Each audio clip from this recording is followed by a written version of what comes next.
Alright, ladies and gentlemen, today we're going to continue looking at segments as part of circles, and we're going to go back and look at tangents. I know we've looked at them before, but they have some really useful properties that we definitely want to look at and some cool things that we can do with that. And so our essential question today is, as you can see up there on the board, is what is the relationship between tangents, radius, and secants? Alright, so let's take a look at this here. So following along on your notes, we have, in a plane, a line is tangent to a circle if and only if the line is perpendicular to the radius of the circle from the point of tangency. Alright, let's see what that looks like. So here's my circle with the center, and I'm going to draw a line of tangency. There it is. And we can see, or eyeball, where the point of tangency is. If we draw from that point to the center of the circle a radius, what this theorem is telling us is that it's perpendicular. And that has some very useful properties then when we're solving for segments and angles in our circle. Another cool thing about segments is that if we have tangent segments from a common external point, they're going to be congruent. Right? That's definitely going to need a picture. So here's my circle again. And I'm going to draw a tangent point, a tangent line. All right? And I'm going to draw another tangent line. Doesn't matter where I draw it, it's just got to be tangent. And those lines are going to cross. So now I have a common external point right here. Okay? And what I'm saying is that if I have two tangent lines and they cross, then from this point to the point of tangency, for both tangent lines, these will be congruent segments. You're like, well, Mrs. Woolley, why is that true? I mean, how does that work? All right, well, let's go back. We know that from the tangent point to the radius, it's perpendicular. So let's draw add some points in here, so A, B, and C. So from C to the center of the circle, and from B to the center of the circle, we know that they are perpendicular. So let's take a look at that. All right. And we know that the radiuses are going to be congruent. All right? So now let's do this, and let's draw a line from point D in the center of our circle to A. Now when you do that, we can see that we now have two right triangles. And if we go back to our triangle proof theorems, oh yes, the proofs are coming back to haunt us. We know that by hypotenuse leg, the only time that ASS works, remember, from hypotenuse leg, we have two congruent triangles. And now if we know that those triangles are congruent by hypotenuse leg, then we know that all of their other parts are congruent by CPCTC, which means that segment CA and segment BA must be congruent. All right, so let's look at some of these examples and see how we're going to apply this. So here's our little diagram here, and now you have to kind of imagine that JM continues on, and so does JK. They are tangent lines, but they are only showing you from the external point to the point of tangency. And so now we go back to our second theorem. Tangents from a common external point are congruent, which means those lines have equal measures, so that means we're just going to set 4x plus 7 is equal to 7x minus 8. And of course, we know how to solve this. Variables on both sides. So let's pause here, finish it up, compare with your neighbors to make sure you have the same answers. All right, coming back, just making sure we got this. So to solve, we're going to subtract 4 from both sides. Then we're going to add 8 to both sides. Going to divide both sides by 3. You should have that x equals 5. And to double check it, we can substitute it back in. So we have 4 times 5 is 20, plus 7 is 27. On the other side, we have 7 times 5 is 35, minus 8 is 27. We did good. All right, let's look at our next example.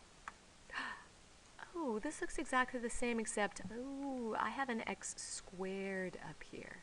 So for you honor students, that may mean when solving, you might actually have to factor or use radicals or something to do with that. So we need to reach back in the echelons of our brain to access those algebra skills. So we're going to pause here, take a minute to try it on your own, collaborate with your peers, see what you come up with. Go. All right, coming back. So let me see. If we know that those pieces are congruent to each other, those tangent lines, then we're going to set them equal to each other. Whew! We do not have to factor, which is good. Some of you may have forgotten that. How do we know we don't have to factor? Well, because there isn't any x squared, or an x term, just an x squared. And so all we need to do is get that x squared along. So we subtracted 4 from both sides. Then we divided out the 2. And now we have x squared is equal to 9. Now remember, the inverse of a square, or the opposite, that undoes it is a square root. So to balance the equation, we will square root both sides. And we know that a square and a square root cancels. So we're left with x is equal to positive or negative 3. Now, there are two options here. We need to substitute it back in to see if the negative 3 works. That's the only one that we really got to check. And when we substitute it back in, negative 3 squared does give me a positive 9. And so it does give me a positive solution of 22. So both solutions will work. So in this case, we have 2 solutions. And of course, every time you have an x squared, we know that there are possibly 2 solutions. All right, going on to the next one. Oh, looks like my numbering is off a little bit, but that's all right. So you have this diagram there. You also have some letters in there where BC is my radius, BA is the tangent line. And we can see that we have some information missing. Now the question is AB tangent? Is that tangent line of 16 units, is it really a tangent line? All right, well, let's go back to our very first theorem, which said, in a plane, a line is tangent to the circle if and only if it is perpendicular to the radius of the circle. Are we given that this line is perpendicular? Nope. I mean, it looks perpendicular, but in this case, they're asking us to explain if it is or is not. So we need to prove it mathematically. So let's pretend that it is perpendicular. If it's perpendicular, then that would make it a right triangle. And if it's a right triangle, we have that theorem that works only with right triangles, which would be, that's right, Pythagorean. So what we're going to do is we're going to substitute in the values that we have into Pythagorean's theorem to see if it works. If it works and makes a true statement, then yes, it's a right triangle, and yes, AB is tangent. If not, well then it looks like it's tangent, but it's really not.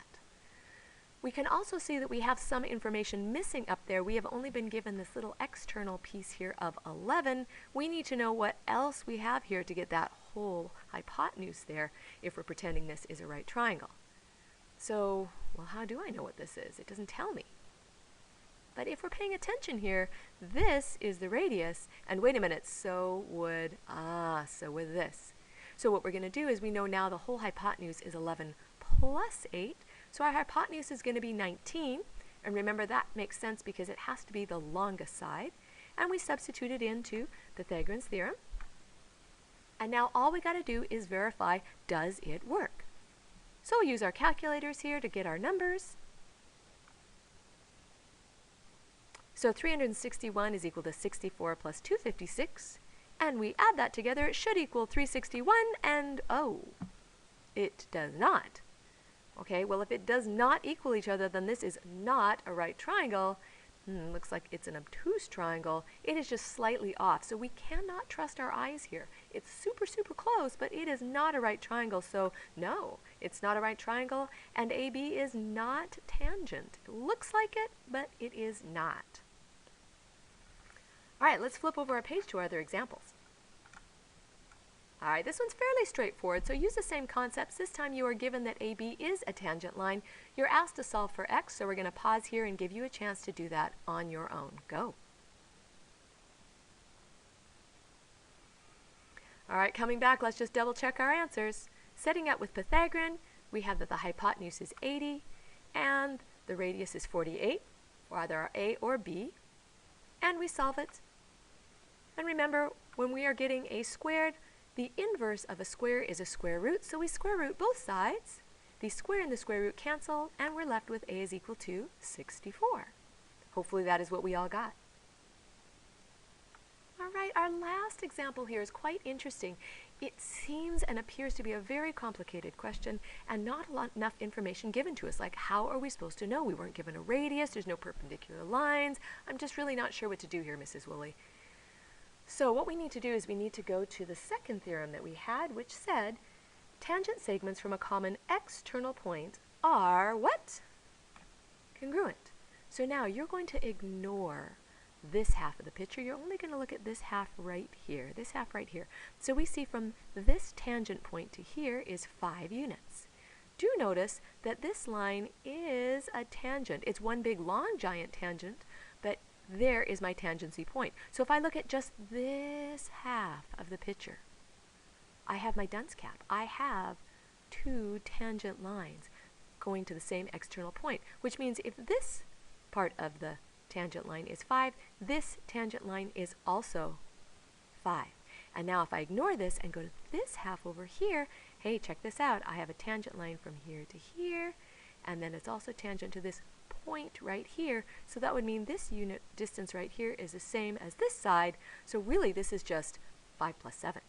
We know that the value of x and that whole long line is going to be 12 because it's just parts of 2 tangent lines.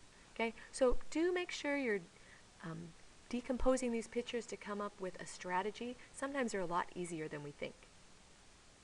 All right, that is the last example that we have for our notes, but underneath you can see you have some classwork. There are 6 problems. It is expected that in class you will get those 6 problems done and showing all of your work for them. You may collaborate with your peers and help each other out to get that. Then in about 20 minutes, the substitute is going to be checking your answers to see that they are complete and stamping your work to give you credit. And then he will be showing you the answers so you can double check them and collaborate and help each other out to understand them. At that point, you can go ahead and do the homework, which is listed on your pacing guide. And so it's the same that's listed there. And so you're going to be doing textbook page 599, numbers 36 through 38, 40, 41, 46 through 48, 54, and 55. Now, I will be checking that tomorrow and hopefully getting your test back to you at that time. So be good to the substitute, get your work done, and we will see you tomorrow.